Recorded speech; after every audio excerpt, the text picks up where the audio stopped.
Hello friends, this is రాజు. ఈరోజు అయితే మన డే స్టార్ట్ అయిపోయింది. అలా బ్రష్ చేస్తూ బయట నుండి వ్యూని అయితే ఎంజాయ్ చేసాం. ఈరోజు మన కంటెంట్స్ వచ్చేసి ఫిట్నెస్ అండ్ ఫుడ్ ప్రిపరేషన్.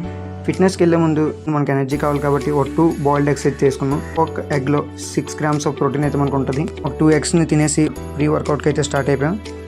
అలా ప్రీ వర్కౌట్ చేసే ముందు ఒక చిన్న ఎక్సర్సైజ్ అయితే చేసేసాం. 5 sets ఆఫ్ పుషప్స్ అయితే చేసాం. సరదా తీరిపోయింది. ఎంతో ఈజీ అనుకున్నాం కానీ అయిపోయింది కదా అని చెప్పేసి ఫ్రెండ్తో కలిపి బయటకు వచ్చి బనానా జ్యూస్ అయితే తాగాం. బనానా ఎందుకే స్పెసిఫిక్గా తాగామంటే కొద్దిగా వెయిట్ గెయిన్ అవుతాం అని చెప్పేసి. అలా ఇంటికి వచ్చేసి మనకు కావాల్సిన ఏదో ఫుడ్ ప్రిపేర్ చేసుకోవాలి కదని చెప్పేసి అలా స్టవ్ దగ్గరికి వెళ్ళి వచ్చిరానట్టు అట్లే ట్రై చేసాం. మనమే వేసుకున్నాం కదా, తప్పదు మరి తినాలి కాబట్టి ఏదో అలా ఈరోజు నైట్కి అయితే తినేసాం. బెడ్ని అయితే రెడీ చేసుకుని అలా బెడ్ మీద వాలిపోయి ఏదో ఆలోచించుకుని అయితే పడుకుంటాం. That's for today. ఇంకా రేపు అయితే కలుద్దాం మళ్ళీ. బాయ్.